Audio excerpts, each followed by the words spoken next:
Good afternoon.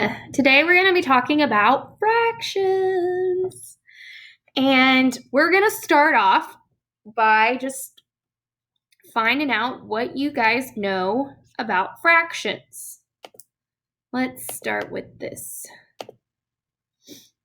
So, anything can be turned into a fraction, anything that can be divided, all right?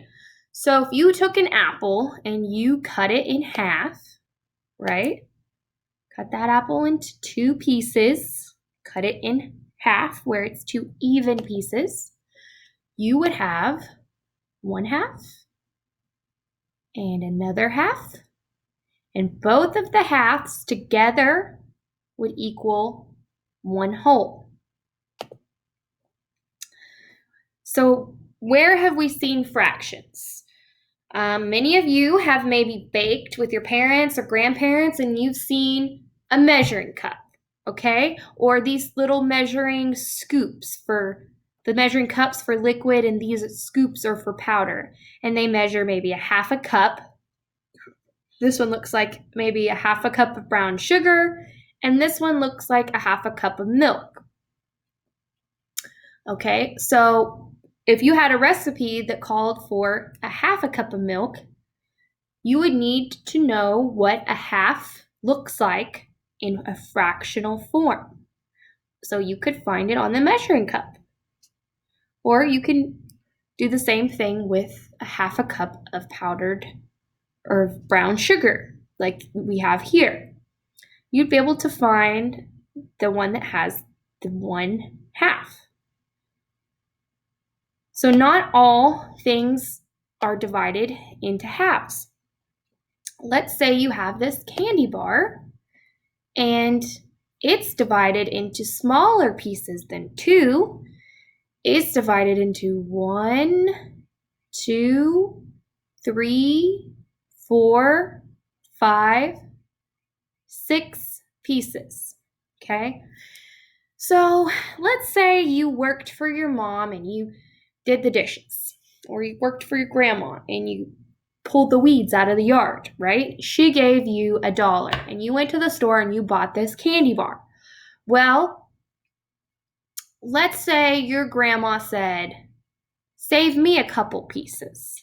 You would have to figure out how to divide it to where grandma got a couple pieces too and she was happy.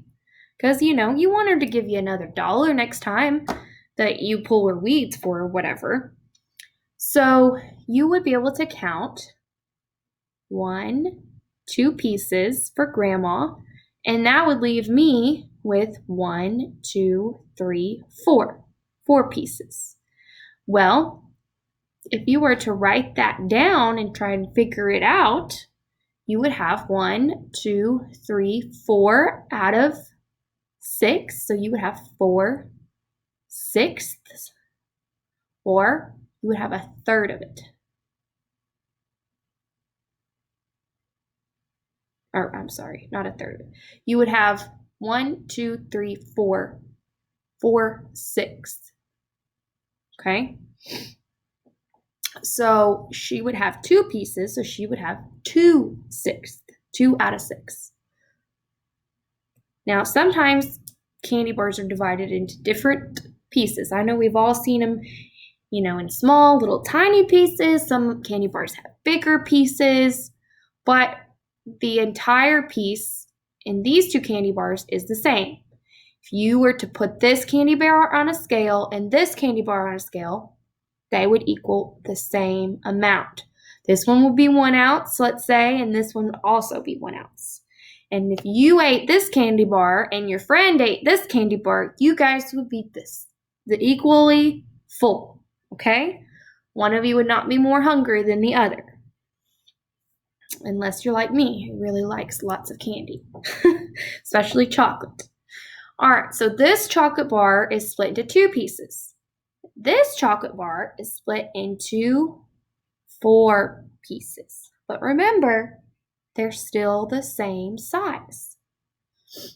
So this one would be 1 out of 2, right? So this represents the numerator, which means the piece of the whole, the part of the whole. The bottom number is the important part. That's the denominator, and it represents both the part and what's left. It represents the whole, okay? The whole thing, how many pieces are there total? In this case, we have 2 pieces total, and this region is shaded, so that's half of it is shaded. And that's how you would write 1/2. Now on this candy bar, again, the same size. And we could say that half of it's shaded, right? Because it looks the same amount. But if we look closely, we see there are 2 out of 4 shaded, okay?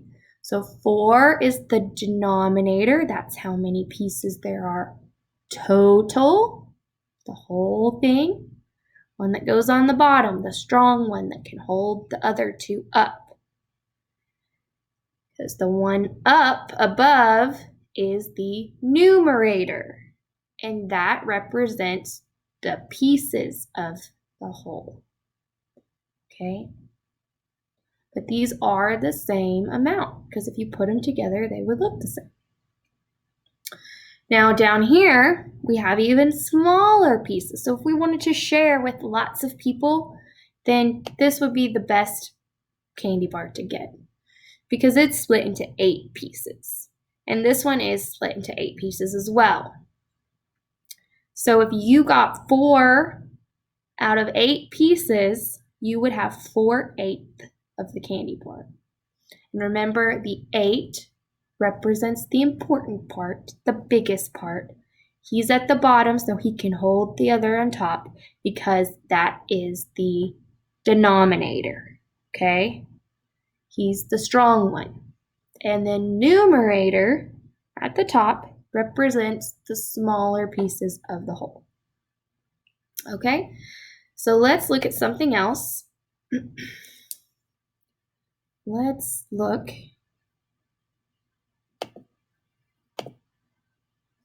at this candy bar. So we have the whole, see? It's a whole candy bar. It's not split into any pieces. Then we have half and another half.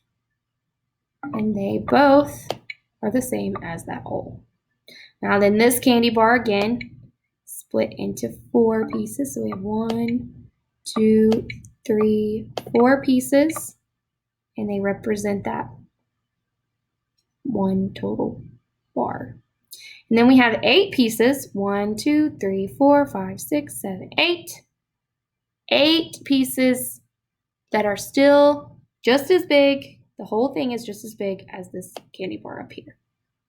So the only difference in all of these different ones is how many pieces they're cut into.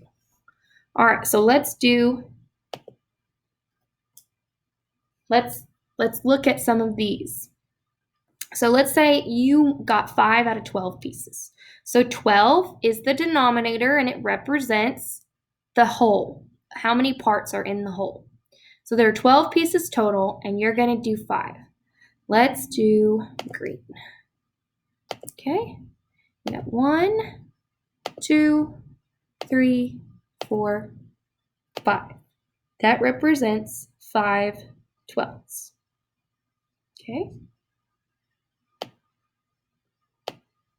So let's look at this one here, and let's do purple. And this is 7. Remember, the denominator is the bottom one, and it represents how many are total. There's 7 pieces total, and 2 of them you're gonna eat. Okay?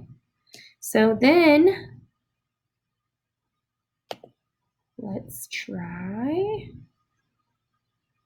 pink. So this one we have 1, 2, 3 pieces of 9 total pieces.